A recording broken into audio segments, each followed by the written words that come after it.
Rentable, fiable, innovant.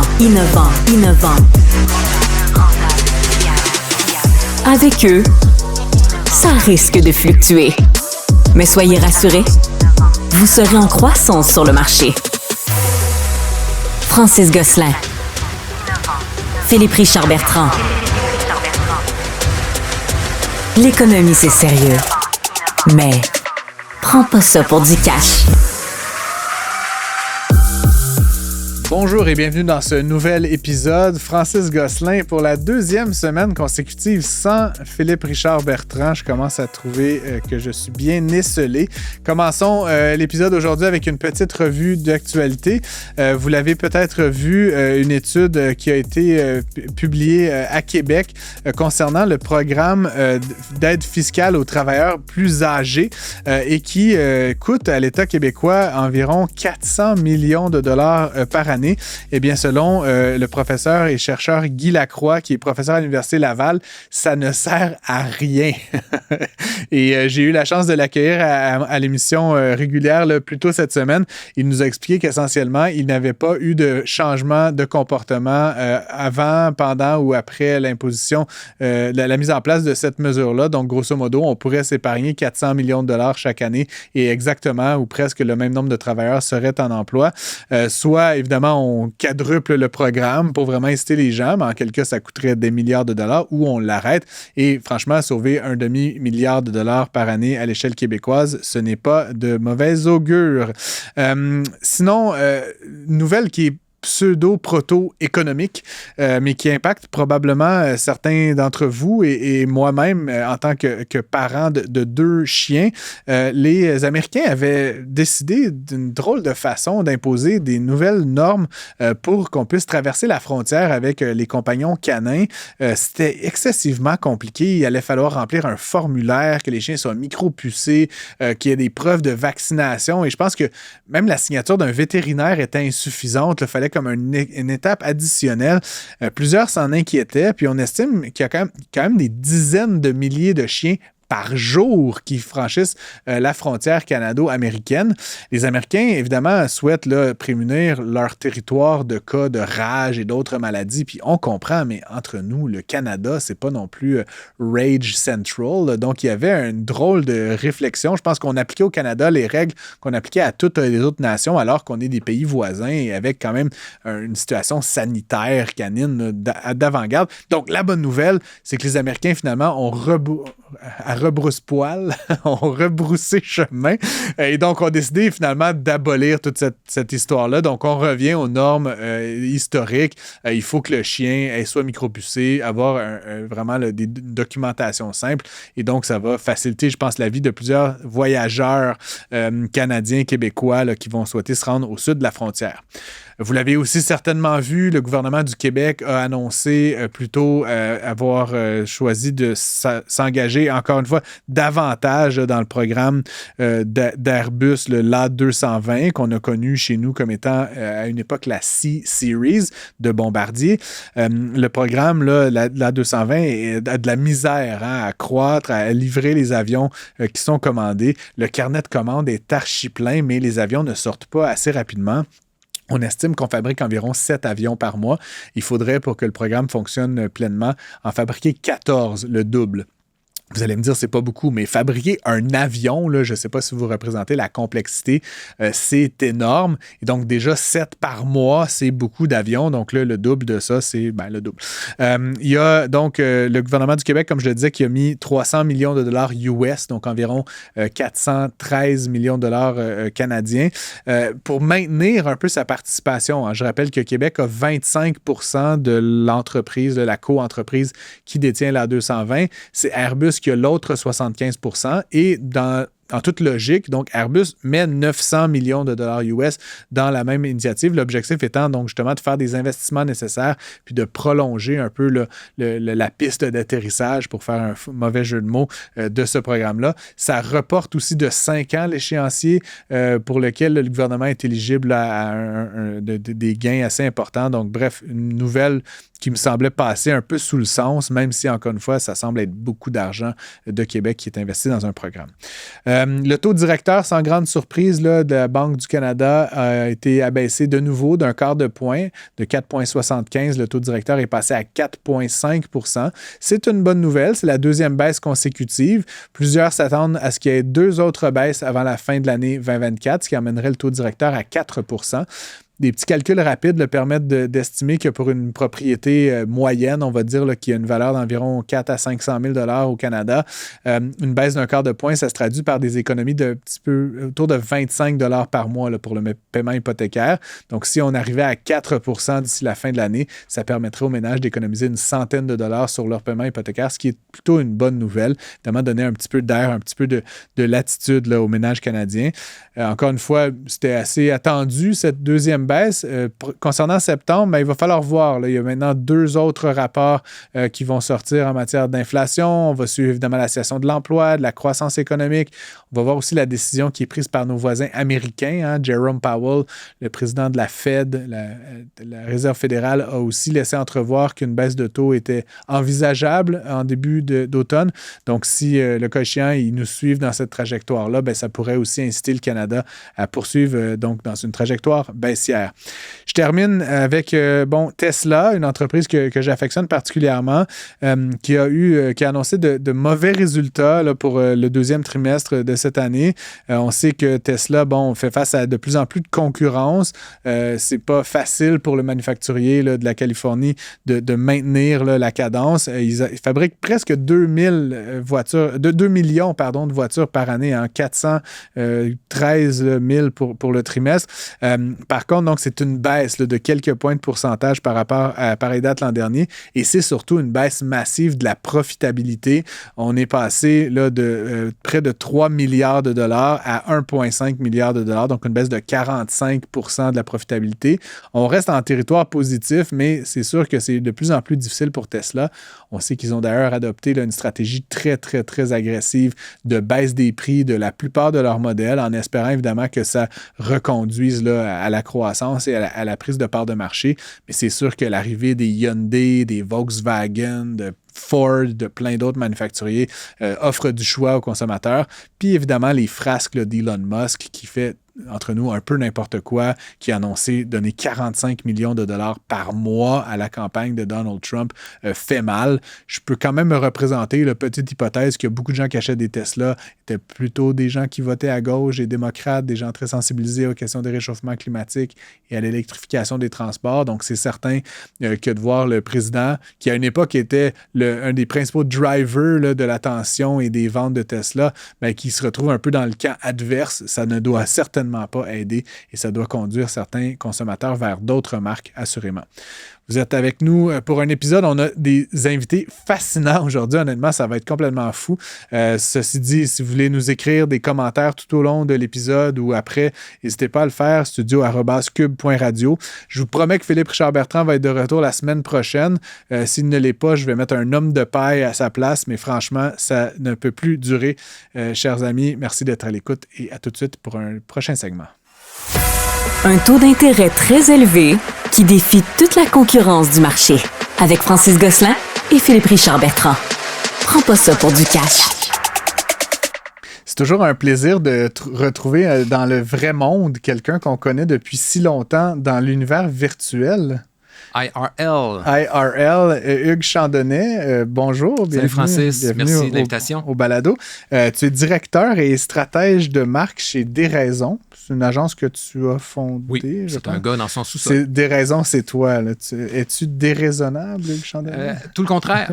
Et c'est une note à moi-même, un rappel. On vit dans un monde où la raison, la vie dure. J'ai vu Hulk Hogan sur mes écrans ce week-end chez mes parents. Et c'est important de réaliser que quand on a des choses à communiquer sur un produit ou un service, il faut se rappeler que dans notre cerveau reptilien, la prise de décision est quand même contrôlée à 90% par les émotions. Il faut établir cette connexion. Très intéressant. Et tu es aussi cofondateur là, du balado Les Dérangeants que je suis depuis plusieurs années. Là, ça va bientôt faire 10 ans. En fait, que j'ai fondé avec Étienne Crevier. Qu'on a reçu à l'émission. l'époque de Biogénique, de 1000 projets. qui est aujourd'hui distribué sur vos ondes, sur vos tribunes. Sûr. Et c'est ça, on a démarré le projet en 2016. Donc, tu sais, à l'échelle des pas balados, loin, 8 ans, là, oui. ouais, c'est ça, puis ça marche. Là, il y a des... Oui, il y a une 7e saison. C'est ça, exact, là, avec des belles entrevues. Bref, ça, c'était la présentation. Commençons peut-être en 2 mots, le stratège de marque chez Des Raisons. Bon, toi, ça mange quoi en hiver pour les gens qui nous écoutent? Tu fais quoi de ta vie ces temps-ci? On travaille dans l'industrie de la publicité. On arrive à 20 ans, 22 ans en agence, puis on est un concepteur, rédacteur ou un directeur artistique. Puis on perd des cheveux, on devient directeur de création. Puis à un moment donné, on s'en va chez nous, puis on devient un stratège de marque. C'est lié aux cheveux, hein? On partage notre sagesse. On devient des gens qui sont responsables du message et du visage. Donc, c'est drôle, j'ai pris un café avec Sonia Bacon cette semaine, que tu connais probablement bien, et qui est aussi stratège de marque. Elle a encore tous ses cheveux, mais elle me semble avoir suivi... J'aimerais pas voir ça. Trop l'image mentale. Elle me semble avoir suivi une trajectoire similaire à celle que tu décris. Elle a travaillé longtemps en agence. Bref, on la salue si elle nous écoute. Je voulais te parler, évidemment, on essaie toujours de faire un petit lien avec l'actualité parce que tu es un gars créatif, forcément, et tu lances à intervalles irréguliers des initiatives un peu publiques, un peu quasi philanthropiques. Là, je te challengeais, est-ce que c'est pour lutter contre la solitude? Tu m'as dit, c'est un effet secondaire bienvenu, il y a mais un peu de ça. C'est pas l'objectif premier. Dans certains cas. Recommençons peut-être chronologiquement, puis on finira avec celle qui m'intéresse, là, qui est en cours actuellement. En mars 2020, là, on est en pleine pandémie. Là. En fait, c'est la fin du monde pour certains. Je sais pas si t'es comme moi, être social par excellence. Là. Tout le contraire. Ah ouais, d'accord. La pandémie n'a rien changé à mon mode de vie. Par contre, ce qui se passe, c'est qu'en mars 2020... C'est qu'il y avait des gars comme moi à l'autre bout. C'est ça qui... En mars 2020, on travaille. Tout va bien. Puis là, on se fait dire, tu peux plus travailler. Moi, je travaillais avec des clients du secteur privé à ce moment-là à 100%. Okay. Et puis là, la machine arrête. Donc, qu'est-ce qu'on fait? On est chez nous pendant 2 semaines. OK. Il faut se désennuyer quasiment. Là, ouais. Alors, on lance un projet qui s'appelle Vidéo Salade. Vidéo Salade, oui. On connaissait déjà des plateformes comme Zoom à l'époque. Et puis là, on dit, OK, c'est notre réalité. Voici mon agenda en ligne. Partageons notre lunch demain midi. Réservez votre date. Et puis voici, je pense que j'ai sorti 2 semaines de plage horaire. Puis ça s'est réservé rapidement. Puis on a fait des supplémentaires pour une fois. Tu faisais ça avec des clients, avec des kidams, avec des étudiants? C'est premier arrivé, premier servi? C'est quoi le... J'ai le privilège d'avoir un bon réseau. C'est des clients, c'est des collaborateurs, c'est des connaissances de longue date qui sortent de tous horizons, en fait, des gens avec qui je suis allé à l'école, au primaire, au secondaire, que j'ai connus dans le milieu des agences. Et puis, c'est bien d'avoir des bonnes idées puis de les commercialiser, mais ces opportunités-là arrivent de contacts qui entendent parler d'un besoin puis qui sont capables de dire « Ah, je connais quelqu'un ». Fait qu'il y a un peu de développement des affaires derrière une idée comme celle-là. En économie, on dit que la nécessité est la mère de l'invention. Oui, certainement. Alors, c'est ça. Moi, je suis un gars, non seulement dans mon sous-sol, qui ne boit pas et qui a horreur des foules. Je comprends. Qu'est-ce qu'on fait? Alors, on invente des façons de se rassembler. Vidéo salade. Vidéo salade. À une époque, on a organisé le plus court party de Noël au monde parce qu'on n'avait pas les moyens de faire boire 125 personnes à la veille de Noël. Donc, on a loué une galerie d'art pour 10 minutes. Puis, qu'est-ce qu'ils veulent faire, les gens? Ils veulent vivre des expériences. Donc, on leur dit, tu n'as jamais fait ça. Rendez-vous tel jour, telle heure, on fait ça. Quand je suis parti à mon compte, il y a... Puis, mettons, dans les 10 minutes, il s'est passé quoi? On arrive dans la galerie qui était juste ici sur Sainte-Catherine, la galerie Fresh Paint. Ouais. Et bon, c'est un milieu qui est agréable. Il y a une expo en cours et on a un décompte à l'écran pendant 10 minutes. On veut vivre le condensé d'un party de Noël. Donc, on t'accueille avec flûte de champagne, petite bouchée et une playlist en accéléré. La première minute. Exact. On s'embrasse sous le gui. On avait des photos de Guy Lafleur à l'époque. Et c'est ça. Et il y a un after party juste en face pour les gens qui veulent y tirer le plaisir. Qui, lui, a duré plus de 10 minutes, j'imagine, l'after party. Okay, je comprends. On a fermé un resto. Très original. Donc là, les vidéos salades, tu as fait ça, tu disais 2 semaines au départ, mais des supplémentaires. Donc, tu fais ça pendant toute la durée de la pandémie? Non. Juste pour le plaisir de dire une fois dans ma vie, en supplémentaire. On a fait ça pendant peut-être 4 semaines. Okay. Puis, c'est ça. L'idée, c'est... On a appelé ça du réseautage santé. Donc, en mars 2020, j'ai partagé ma salade. En août 2022, j'ai fait un autre projet, cette fois-ci avec les producteurs de pommes du Québec. Oui, mais ça, c'était un contrat? Pas du tout. Non? Non. En fait, on a une idée, on dit à qui ça pourrait servir aussi. Puis OK. c'était une occasion de braquer les projecteurs sur les producteurs Sur la locaux, pomme. puis la saison de la pomme, les variétés, les recettes, les enjeux de production, développement Puis durable, eux, les etc. producteurs, ils t'ont dit merci, bye-bye. C'est un échange de visibilité. OK. Tu sais, pour eux, c'était additif, c'était gagnant-gagnant. Puis là, chaque fois, c'est un à un, là, la pomme ou la salade. C'est ça, Ou c'est ça un peut être... rendez-vous, puis je partage. Mais tu faisais pas ça avec 10 personnes sur ton Zoom. Là. Non. C'était pas un... On a eu des petits groupes, là, mais l'idée, c'était vraiment... aujourd'hui, Connecté. j'ai partagé ma collation en 4 heures, ma pomme, avec telle personne, et puis je vous le présente. Ce que cette personne-là vit, c'est qu'elle est dans tel projet, puis on se connaît depuis tel moment. Puis les gens se reconnaissent là-dedans. C'est un peu comme, tu sais, une des pages Facebook peut-être les plus populaires au monde, c'est Humans of New York. Ouais, que j'adore. Bon, Ouais. ben, tu sais, à notre échelle, dans notre réseau. C'est un genre d'occasion de se rassembler comme ça. Puis il y avait les producteurs de pommes, il y avait aussi un OBNL de Rosemont qui s'appelle La Transformerie, qui produit des tartinades à base de fruits et légumes rescapés, que ça s'appelle justement rescapés. Ouais, Et puis on remettait à un participant par semaine un assortiment de tartinades. Fait que c'est juste une façon d'attirer l'attention sur... Comme les légumes moches en France, là, qui ont beaucoup mis l'accent sur justement ou la tablée des chefs, là, beaucoup d'initiatives comme celle-là sur ce qui est rejeté là, des épiceries. C'est de l'autopromotion, mais qui fait œuvre utile, à qui ça peut servir, puis il y a une locomotive, puis on attache des wagons. Bon, là j'ai entendu parler d'eux, puis ça m'a donné l'idée de t'écrire, et te voici. C'est une initiative qui va avoir lieu en août 2024 et qui s'appelle Qui est partant, c'est ça? Ouais. Tu m'as envoyé carrément un fichier PDF très joli. Bon, stratège de marque, j'imagine que ça fait des belles choses, mais et donc où on peut s'auto-réserver là, dans un agenda à tous les jours, c'est ça, pendant le mois d'août, du 1er au 31 août, et tu vas prendre des marches. Exact. Et j'ai pas inventé ça. Non, Steve Jobs faisait ça à une époque. T'as pas inventé les marches. Les walking meetings de Steve Jobs, Ouais. c'est documenté. Par contre, mais c'est ça. Quand on dit la nécessité est mère de l'invention, j'ai vu tout à l'heure un bouvier bernois en studio. Oui.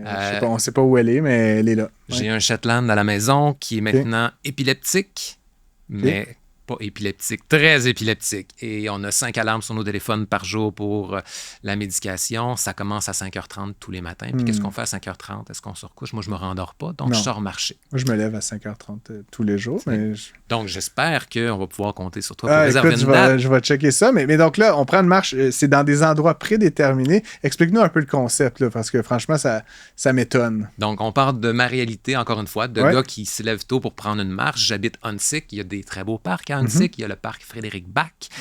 Et il y a le parc nature de l'île de la Visitation. Et je me suis dit, moi, je prends des photos chaque jour, puis c'est donc merveilleux. Pourquoi je ne partagerais pas ça avec des gens? Je le fais souvent à des heures plus standards, respectables. Mais là, les gens sont à la recherche d'expériences et de défis. Je me suis dit, OK, je fais ça de bonne heure. Pourquoi je les motiverais pas à venir marcher avec moi? Ça serait le fun de vivre ça. Au lever du soleil, c'est tellement agréable.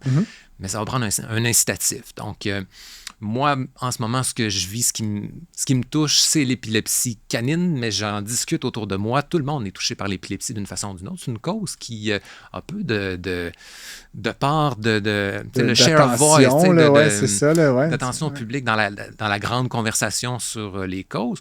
Je me suis dit, ça, c'est ma réalité à moi. Mais tu sais, il y a une citation qui circule à l'occasion sur les plateformes sociales, c'est chaque personne qu'on croise est touchée par un combat dont on ignore l'existence. Sois gentil toujours. Be kind always. Alors, moi, je ne cherche pas à imposer ma cause. Je me suis dit, offrons une tribune aux gens de mon réseau pour leur dire, pour leur demander qu'est-ce qui vous touche. Puis moi, je vais faire un don. Pour chaque personne qui vient partager mon moment du matin de 6h à 7h30, on fait nos 10 000 pas. Bien, pour 10 000 pas, moi, je fais un don de 100 $. Okay. Et ça, les gens peuvent, ils peuvent prendre ça pour du cash. À l'épilepsie canine, tu fais ton don de 100 $? Ben, j'imagine que ce sera Épilepsie Québec. Là, j'ai pas l'OBNL. Mais toujours pendant 30 jours, toujours au même organisme. Là. Tu vas donner... Pas du tout. Non. Alors, la formule, c'est 30 jours, 30 causes et 30 leaders lève-tôt. Oh, OK. Alors, donc, moi, le 31e jour, ce sera ma journée spéciale. Et là, je parlerai un petit peu de ce qu'on vit à la maison. D'accord. Mais sinon, la tribune est pour les gens de mon réseau. Puis donc, si je viens et que je fais 10 000 pas avec toi, tu vas donner de ton argent 100$ à une cause que je choisis, voilà. genre la Fondation Mira. Pourquoi pas? Pourquoi pas? Parlant de chiens, justement. Et donc là, tu documentes ça ou c'est juste... qu'est-ce que tu en fais? Oui, mais tu fais des vidéos, des photos, tu vas faire un script, un blog. Alors voilà. C'est quoi ça semble être très... organisé là, comme c'est initiative. Ça, l'idée, c'est de rendre les gens témoins d'un moment. Alors, on ouvre LinkedIn, par exemple. Ça commence le 1er août. Donc, le 1er août, on ouvre LinkedIn. Qui est partant? Francis Gosselin de Cube Radio. Et Francis, en ce moment, passe un été occupé au micro, touché par les enjeux de formation de chiens guides. Et on a fait un don à la Fondation Mira. Voilà. Puis tu mets une photo, à tout demain. ça. On prend un selfie. Puis à la fin, tu en as 30. Puis là, tu fais un livre comme Humans of Frédéric Bach. Puis tu deviens un auteur publié. Donc, ça commence le 1er août. Mais là, tu m'as dit que ça avait été dévoilé comme ces derniers jours et qu'il y avait déjà des inscrits. Là. Tu pars pas d'une page blanche à moins d'une semaine de la patente. Non, on bâtit des projets quand même pour les réussir, pour démontrer à nos clients qu'on est capable. Qu'on est capable. Ouais. Voilà. Puis c'est ça. On a fait du travail en amont. Puis là, il nous reste peut-être une dizaine de dates. S'il y a des intéressés à l'écoute, tout le monde est bienvenu. L'idée, c'est de vraiment avoir une variété de causes. Il y a des gens qui veulent nous parler de santé, de fondations d'hôpitaux. Il y a des gens qui veulent braquer les projecteurs sur des troubles alimentaires, sur la conservation de la faune. Surprenez-moi. J'ai peut-être quelqu'un à te présenter là, qui nous attend juste en dehors du studio. Il y aurait peut-être une marche à organiser, puis je vais te connecter aussi. On va se connecter pour peut-être faire 10 000 pas ensemble. Je serai là. Je termine en te posant la question, parce que bon, tu es un pigiste, est-ce qu'on dit? Non, un consultant. Consultant. T'as ta boîte, là, des raisons, on en a parlé, etc. J'ai la chance de travailler, moi, avec beaucoup d'agences, justement, puis avec l'Association des agences du Québec. C'est un moment un peu difficile pour l'industrie, là, depuis que ça date pas d'hier. Oui. Tu es peut-être moins impacté parce que tu es un gars brillant et avec beaucoup d'initiatives, mais c'est quoi ta lecture? Tu as été en agence, tu connais quand même bien le milieu plus que la moyenne des gens, j'imagine. C'est quoi ta lecture de la situation publicité, communication, marketing actuellement au Québec? J'ai énormément de respect pour les présidents d'agences qui ont une équipe, qui ont pignon sur rue, qui ont un loyer à payer chaque mois, qui doivent maintenir des contrats. Il y a une précarité. Évidemment, depuis, avec les hausses de taux, tout ça, il y a le milieu des jeunes pousses est malade. Donc, moi, c'est ça. Dans ma réalité, je suis mieux protégé, puis j'ai diversifié les sources de revenus. J'ai découvert au niveau du secteur municipal, entre autres, avec qui j'ai de fantastiques opportunités. Et c'est un peu la même réalité pour les boîtes.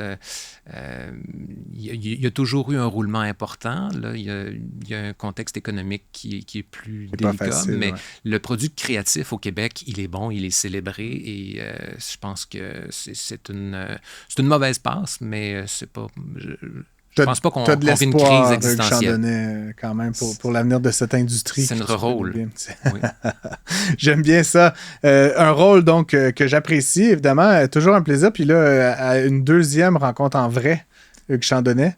Je rappelle que tu es directeur et stratège de marque, puisque c'est l'épithète que tu te donnes. Pour le mois d'août, stratège de marque, gardien de parc et philanthrope à 6 heures. Gardien de parc et philanthrope, j'aime ça. Hugues Chandonnet, merci d'être venu en studio et à bientôt. Francis Gosselin, Philippe Richard Bertrand. Le seul duo qui vous redonne vraiment la monnaie de votre pièce.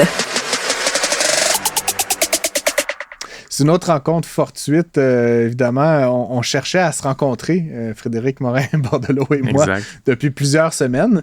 Et on ne trouvait pas de moment commun dans nos agendas fort achalandés, occupés d'un part et d'autre. Donc, je me suis dit, on va faire notre rencontre d'affaires devant public, avec des micros interposés. Salut, Fred. Salut, ça va bien? Ben, très bien. Merci d'être avec nous en studio. Tu es le directeur général de MR63. D'ailleurs, ta casquette rappelle cet engagement. Ça fait un moment que tu es engagé dans ce projet-là.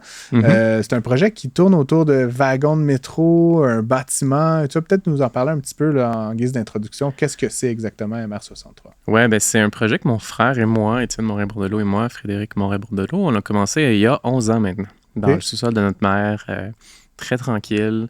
à se dire qu'est-ce qu'il allait faire avec les vieilles voitures de métro. On dit souvent wagon, mais apparemment, c'est pour le bétail, puis la marchandise wagon. OK, donc fait on le dit mot, voiture. Ouais, le bon mot, c'est voiture. C'est bon. J'ai appris ça. Moi, j'ai dit wagon pendant T'es 6 ans. t'es l'expert en la matière, fait que je vais te faire confiance. On me crédite souvent le titre, mais je pourrais pas le porter. Donc, MR63, c'est le nom, c'est le modèle des wagons, des voitures.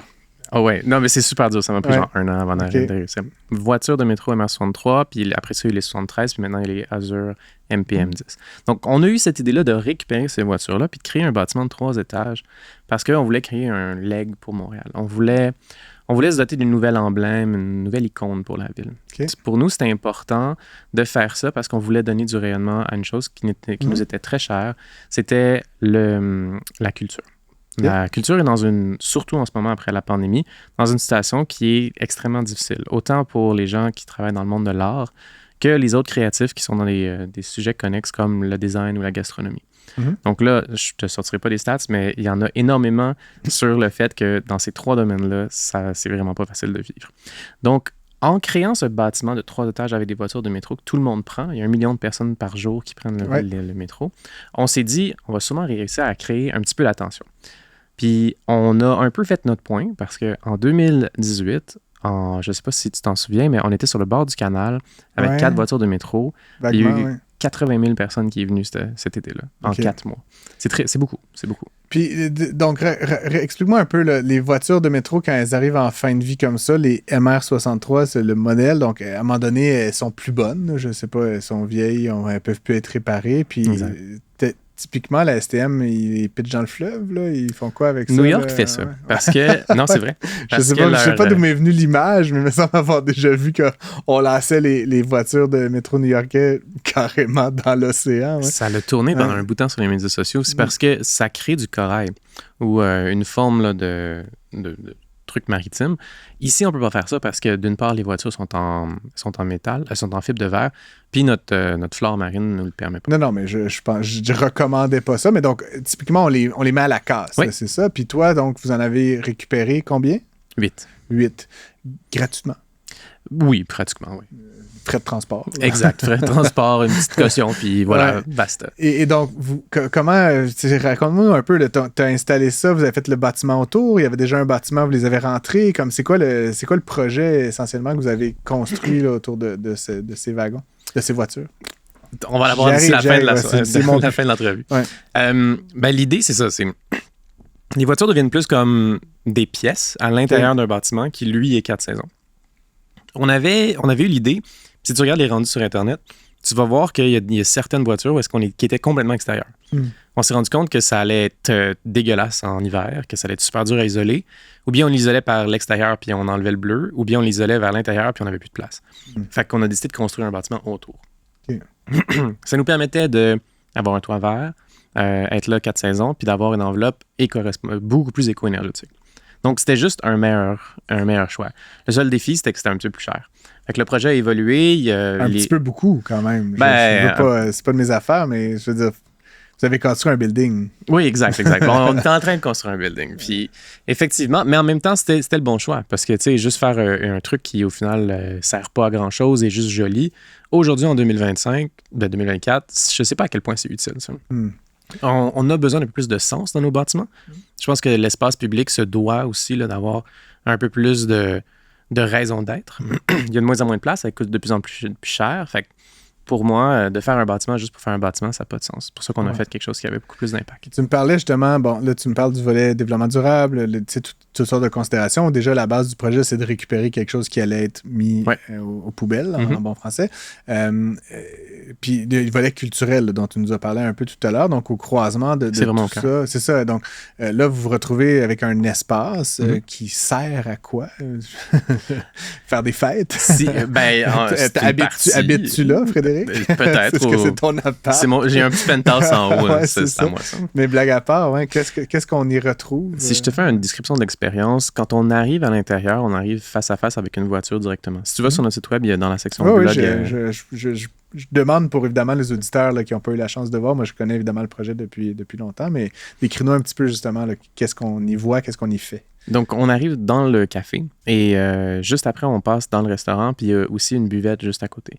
L'idée, c'est pas que ça soit le même café tout le temps. Le but, c'est que ça change continuellement. Pour nous, les voitures nous ont inspiré cette idée d'un voyage. Un voyage à travers Montréal, à travers les différentes cultures locales. Donc, quand on rentre, on va avoir cette expérience plus gastronomique. On va se procurer un jus qui vient de sortir. Tu sais. Je pense qu'après ça, vous avez des gens qui font du beurre. Ouais. Le beurré, ça s'appelle. Le beurré. Ben, tu sais, je leur parlais, puis je dis, ben, vous viendrez parler de votre beurre chez nous, tu sais. Vous viendrez le faire goûter aux gens. Ouais. Ça va être cool. Puis on va faire du contenu en bas, puis on va s'amuser avec vous autres. Fait que c'est toujours de mettre des talents d'ici de l'avant pour être capable de créer cette expérience de découverte. Au deuxième, troisième, c'est des espaces plus multidisciplinaires. Fait qu'on, c'est là où est-ce qu'on va faire plus des expositions d'art ou bien des spectacles, des événements, des conférences. Donc, l'espace au deuxième, troisième est constamment en mutation. L'idée, c'est jamais de faire quelque chose nous-mêmes. On ne veut pas nécessairement inventer, on veut inviter. Donc, pour faire ça, on travaille toujours en collaboration avec des organisations qui se démarquent dans leur milieu. Et nous, on est en ce moment très au courant de ce qui se démarque dans le monde de l'art, dans le monde de la gastronomie. Mais pour monsieur, madame, tout le monde, c'est pas nécessairement évident. Puis pour nous, ben, c'est comme, ben oui, c'est évident là, qu'il faut aller parler de cette personne-là. Comment ça fait que tu connais pas cette personne-là? Fait qu'on va toutes les cramer dans les wagons de métro, puis on va être capable de faire... Ça force un peu les échanges, les contacts. Exact. Fait que les foodies vont découvrir des artistes, les gens qui aiment l'art vont découvrir de la bouffe. Ça va être un lieu qui va être effervescent. Tu as évidemment utilisé les milliards de la fortune familiale pour mener à bien ce projet, Frédéric, j'imagine. Exactement. Je suis content d'être un Nepo Baby. Un Nepo Baby, c'est comme de népotisme. Oui, exact. J'ai jamais entendu cette expression. Un bébé du népotisme. J'adore. Blague à part, il a fallu des sous. Oui. Mon frère et moi, on a commencé avec rien. Là. On a mis, je pense, notre premier 1 000 qui est de nous, puis ça, c'était nos économies, puis après ça, on a tout levé le reste. Là. Puis levé. Principalement les gouvernements. C'est sûr que c'est un projet de société, fait que les gouvernements ont embarqué à pieds joints. Comme un espace de diffusion, tu sais, ça rentre dans un peu quelle case on coche. Ça, c'est le problème. Tu veux qu'on parle de business? Tu me vois venir, c'est une émission d'affaires. Mais c'est ça, il y en avait pas de case. C'est la Société québécoise des infrastructures. Ça a été les infrastructures. Le MEIA, c'est ça, il y a bien des gens, je pense, qui ont... dans ma tête, l'emploi, l'éducation, il y a bien des gens qui pourraient vouloir, en fait, qui auraient, à mon sens, peut-être... Mais ce qui arrive, c'est qu'on a toujours de l'intérêt. Que ce soit les attachés politiques, que ce soit les fonctionnaires, que ce soit qui que ce soit à qui on parle dans tous les paliers de gouvernement, sont toujours là. C'est un projet incroyable, il faut que ça se passe. Il y en a qui ont fait des pieds et des miens, mais pas dans leur ministère. Parce qu'il n'y avait pas de programme dans leur ministère. On ne fitait dans aucune case dans leur ministère. Fait que là, ils faisaient du pouce dans d'autres ministères pour que ça se passe. Puis au final, tu avais 3-4 ministères qui comme cherchaient un fonds quelque part dans le gouvernement pour finalement qu'on en trouve un au bon moment qui était là, genre 1 mois de temps. Là, il fallait remplir une demande pour 2 millions de dollars là. Après des années jours, de... Ouais, c'est ça, exact. Et vous l'avez eu? Oui, on a à peu près 9 millions là, en ce moment. OK. Puis, comme dans le compte de banque, là, tu peux me connecter à ton accédé puis il y a 9 millions de dollars. C'est un petit peu plus subtil que ça. Quand on a besoin de l'argent, on fait allô, j'aurais besoin de l'argent, voici mes dépenses préjetées, puis là, il te les envoie. Puis là, après, tu te dépenses, puis là, tu refais ça jusqu'à temps. Puis 9 millions, donc c'est venu essentiellement de Québec. Non, essentiellement du fédéral. OK, d'accord. Ouais. Là, on est en train d'attendre une subvention de Québec, mais ça augure bien. OK, très bien. Puis est-ce qu'il y a des donateurs, philanthropes, autres partenaires? Oui, on est allé chercher un numéro de charité il y a quelques années. Donc, on est capable d'émettre des reçus d'impôts. On est capable de travailler avec des fondations. On est capable de travailler avec tous des grands donateurs. On est justement en train de commencer notre campagne de dons majeurs qui va commencer au début de l'année prochaine. Donc, l'idée, c'est de vraiment travailler avec comme la philanthropie classique. On ne veut pas réinventer rien par rapport à ça. Je pense qu'on a assez réinventé au niveau du projet. Donc, on va faire ça propre. Là. On va faire ça comme une grande campagne classique, puis on va faire ça. C'est un défi aussi, parce que comme on ne fitait dans aucune case dans les gouvernements, il n'y a pas grand gens qui vont aller donner 50 000, 100 000 pour un projet qui commence. Je comprends. Donc, c'est un défi, mais comme je te dis, on a tellement de gens qui comme mordent dans ce projet-là. Et les grands donateurs, drôlement, pour avoir été sur des conseils d'administration d'organismes culturels, souvent, les grands donateurs ont aussi des cases à cocher. Oui, c'est vrai. Je ne vrai. vais pas en nommer, là, parce que ce sont des gens qui donnent, donc ils sont généreux, mais ils vont donner pour l'éducation des milieux défavorisés. Puis là, t'es pas tout à fait ça. Puis ils vont donner pour, je sais pas, puis c'est comme, c'est pas tout à fait ça. Puis là, finalement, ils ont des équipes parfois de philanthropes mais c'est difficile d'attirer l'attention puis d'aller chercher exactement le bon justificatif pour obtenir ces fonds-là, même dans le privé. Exact. Ce qu'on a fait, c'est que justement, au niveau de la philanthropie, on a vraiment affûté notre offre philanthropique.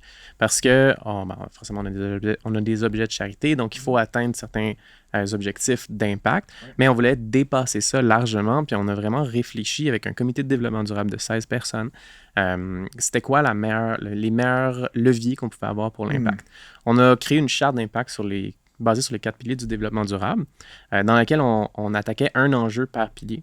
Puis sur chacun de ces enjeux-là, on est allé créer un laboratoire d'impact. Donc, on est allé travailler avec des chercheurs dans ces secteurs-là pour créer un genre de laboratoire interdisciplinaire avec 4 chercheurs dans 4 sphères, disciplines complètement différentes pour pousser plus loin encore la réflexion par rapport à ça. Fait que là, on a aujourd'hui un plan d'action en 88 points très détaillés avec des KPIs. 88, mon smart. Dieu. Je sais pas si c'est dans les meilleures pratiques d'en avoir autant, Frédéric. Mais c'est 88 actions très précises. Il y en a que c'est comme peser nos vidanges. Fait qu'il y en a qui découlent des 4 piliers-là. OK, d'accord, je comprends. Fait que c'est comme une grosse pyramide d'actions. Je comprends. Écoute, on a commencé à échanger parce que tu me parlais d'un événement le 22 août, c'est ça, qui s'appelle Matériel roulant. Oui. Qu'est-ce que c'est? Qu'est-ce que ça mange en hiver? Pourquoi est-ce que je devrais être là? Fais-moi ton pitch, Frédéric. Matériel roulant, ça... C'est la partie de notre meeting. Là. Si vous voulez aller vous faire un café, là, on va jaser, Frédéric et moi. Matériel roulant, c'est pour MR. Oui, bien ça. MR63. Donc, c'est l'origine du MR, c'est matériel roulant. On a voulu faire honneur à ce concept-là. Donc, tout bouge. Il y a de la roue partout. Il y a des sphères. Donc, toute la direction artistique que mon frère dirige avec une autre directrice artistique basée là-dessus. Fait que quand tu rentres, tu vas tomber nez à nez avec la voiture de métro. On l'amène à Arsenal en contemporain. Okay. Et on va créer un stage comme on avait fait dans nos places éphémères autour de la voiture. Donc, le stage et le backstage, c'est la voiture de métro. Okay. À l'intérieur, on va faire découvrir art, design, gastronomie, comme on fait toujours si bien. Donc, on va avoir plusieurs chefs invités, des micro-distilleurs, des micro-brasseries qui vont être là présenter leurs produits. Tout évidemment offert pour la dégustation. À travers tout ça, il va y avoir de la danse avec Sophie Breton et 5 interprètes qui vont faire pendant 2 heures de temps. Là, ils vont s'exprimer avec leur corps autour de nous. C'est sportif. Ouais, je t'espère. Quand l'équipe est arrivée avec ça, j'étais comme, c'est incroyable. C'est 2 heures, danser pendant 2 heures à ce niveau-là. Là, exact. C'est pas juste une petite jig. Là, c'est de la danse contemporaine. Là, fait que ça se donne. Okay. Puis tout ça à travers un encan aussi, on est allé chercher des artistes, parce qu'on a aussi une compagnie qui s'appelle Art Bang Bang qui fait du commissariat d'art en entreprise. Ouais. Et avec cette entreprise-là, on s'est remonté un réseau d'artistes qui est super important. Okay. Donc, on est allé travailler avec eux autres, puis on leur a demandé s'ils pouvaient nous faire des offres avec d'œuvres, puis là, on les met en encan pour lever suffisamment. Puis pendant toute l'année... Donc, tout ça, c'est un fundraiser, donc, finalement. Puis vous avez pensé avoir combien de gens, à peu près, à un événement comme celui-là? On en vise 700. Donc, il y a 2 parties. La première partie qui est vraiment le classique gala. C'est comme avec des tables, mais sans table. Là. Tout est... Free roaming. Et la deuxième partie qui est vraiment un spectacle. Donc, Qualité Motel avec 4 invités qui vont être là. Bien. On adore Qualité Motel.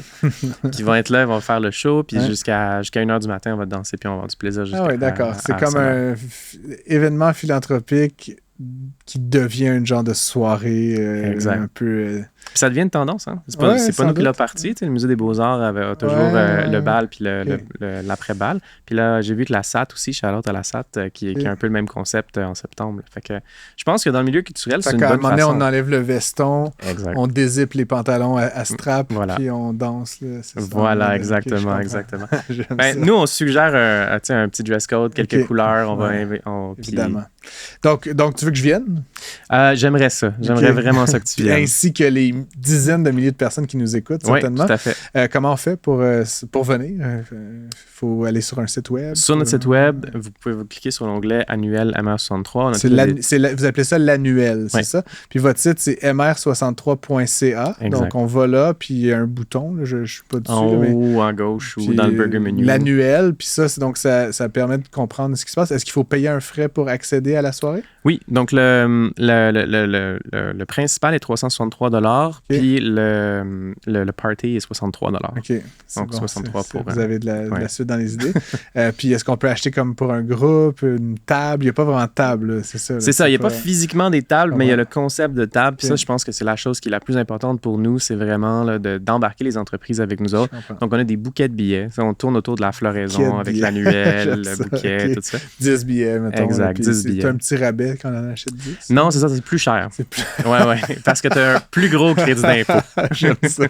Excellent. Bon, ben, tu as de la suite dans les idées, en tout cas, Frédéric. C'est un grand plaisir. Puis pour de vrai, on prendra aussi un vrai café pour jaser de la vie et de tout ce qu'il y a entre.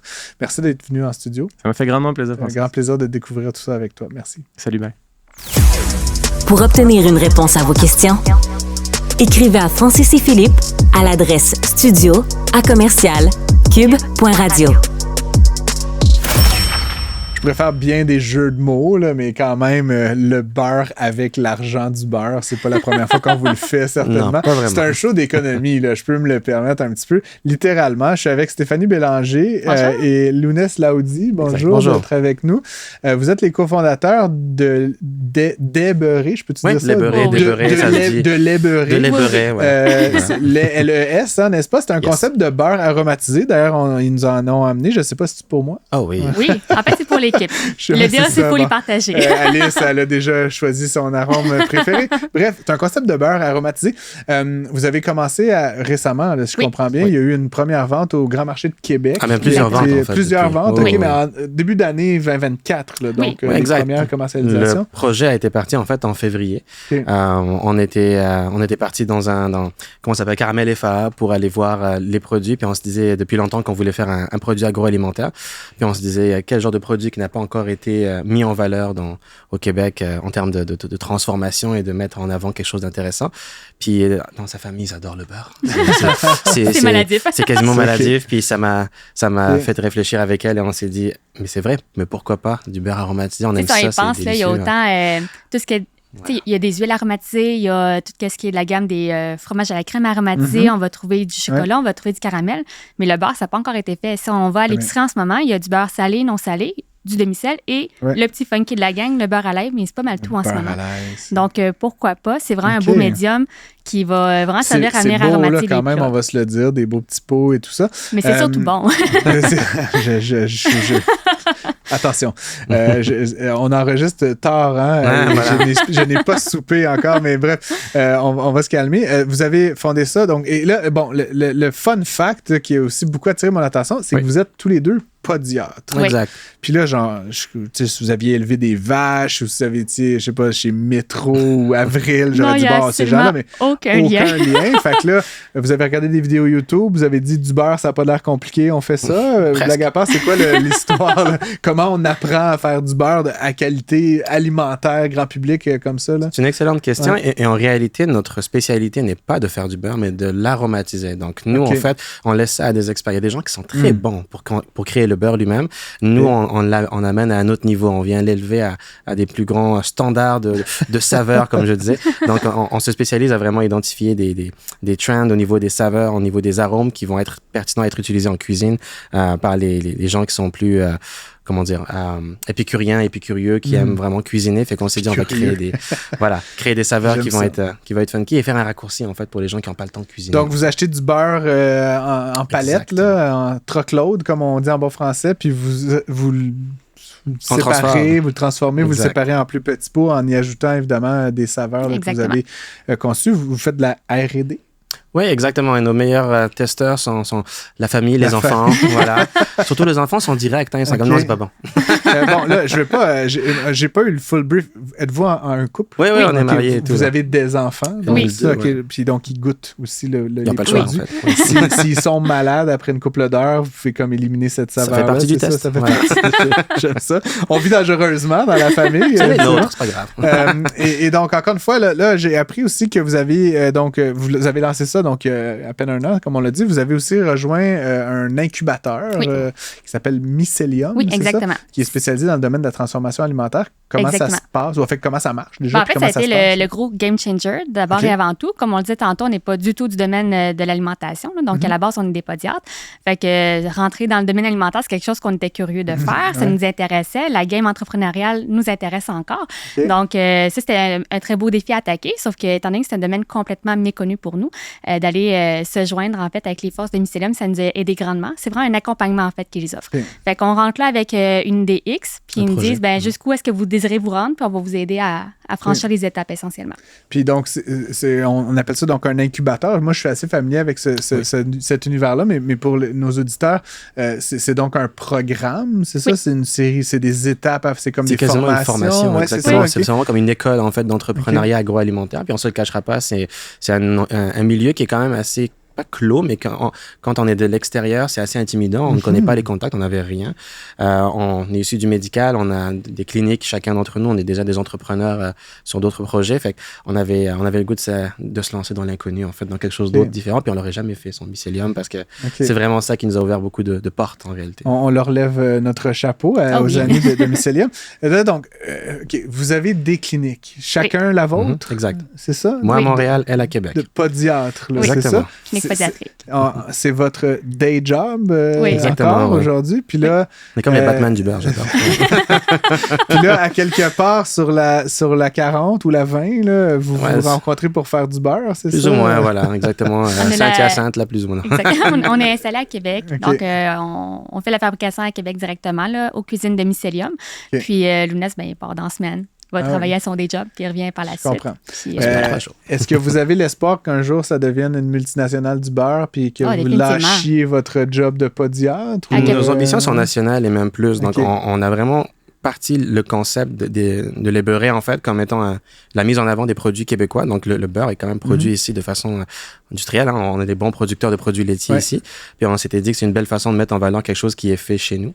Comme je disais, au niveau on pourrait mettre le Québec, en fait, sur la carte au niveau on en a comme la capitale des beurres aromatisés, pourquoi pas, hein, et venir créer quelque chose d'assez...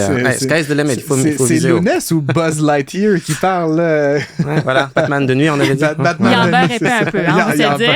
Franchement, tous les jeux de mots sont permis. J'aimerais un peu vous entendre, parce que, vous l'avez dit, Mycelium, tout ça, le domaine de l'agroalimentaire, puis là, particulièrement le laitier, j'ai quand même l'impression que c'est un domaine où il y a beaucoup de réglementation, d'encadrement, on fait pas ce qu'on veut. Vous vendez ça à moi, puis toutes sortes de monde. Là, fait que, comment ça s'appelle? Le MAPAC doit être derrière vous. Ça s'apprend, j'imagine, mais c'est aussi quand même de l'administratif. On l'apprend pas mal au fur et à mesure, je dirais. C'est-à-dire, quand on est rentré, on n'avait pas trop idée d'à quel point c'était normé ou autre. Là, plus qu'on avance, plus qu'on s'en rend compte, oui. Sauf qu'on a le gros avantage, encore une fois, d'avoir un bon accompagnement. Ce qui nous aide à voir venir les obstacles puis savoir y faire face en temps et lieu. Dans l'immédiat, en fait, on peut vendre en B2C sans problème. B2C, c'est-à-dire à moi? Exactement, directement au consommateur. Soit dans les foires ou encore via notre site web. En fait, vous avez un site web? Oui, on a un site web. On a lancé nos ventes en ligne au début juin, essentiellement. Lesbeurre.ca. C'est tout récent. Lesbeurre, parce qu'on ne met pas d'accent aigu, mais c'est lesbeurré.ca. Exactement. Étrangement, le domaine était disponible, lesbeurre.ca. Why not? C'est bon. Puis la prochaine étape, en fait, ça serait d'attaquer le B2B. C'est notre endgame au final. C'est-à-dire les métros, la Blaze, Avril. Exactement. Puis éventuellement les HRI aussi. Donc, tout ce qui est restauration, hôtel. Moi, idéalement, j'aimerais viser aussi tout ce qui est ligne aérienne, ferroviaire. C'est partout où est-ce qu'on sert du beurre, finalement, là, il y aurait moyen que ce soit nos beurres qui soient là. Parce que ce format-là, c'est pas le seul format que vous faites, j'imagine. C'est notre premier format. On pourrait imaginer des petits cups. C'est une des choses qu'on veut faire comme potentiel. On va dans un restaurant full gastronomique haut de gamme, puis on se fait servir le beurre dans un cup en plastique, pas très chic, assez basique. C'est un peu contradictoire. Voilà. Je verrais bien qu'on nous serve en fait une planche à dégustation de beurre, tout simplement, là, dans les restaurants. Ben oui, 2-3 saveurs de beurre, puis voilà. Gâtez-vous, là, beurrez votre pain, ça donne faim, hein? Ma recherchiste Alice, qui vient de Toulouse, est totalement en pamoison devant cette série-là. Je pense qu'elle les veut les trois, finalement. Elle est en train de saliver en régie.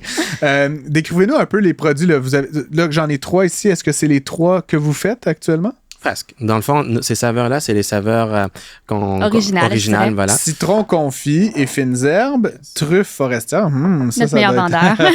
Alice, tu peux sortir. Et ail noir et balsamique, c'est ça? Exactement. Donc, là, il y en a 3, il y en a d'autres. Oui, il y en a d'autres. Il y en a eu d'autres, puis il va en avoir d'autres. En fait, on va avoir des saveurs éphémères. Donc, on a déjà commencé dans le temps des sucres. On a fait le beurre bacon whisky érable.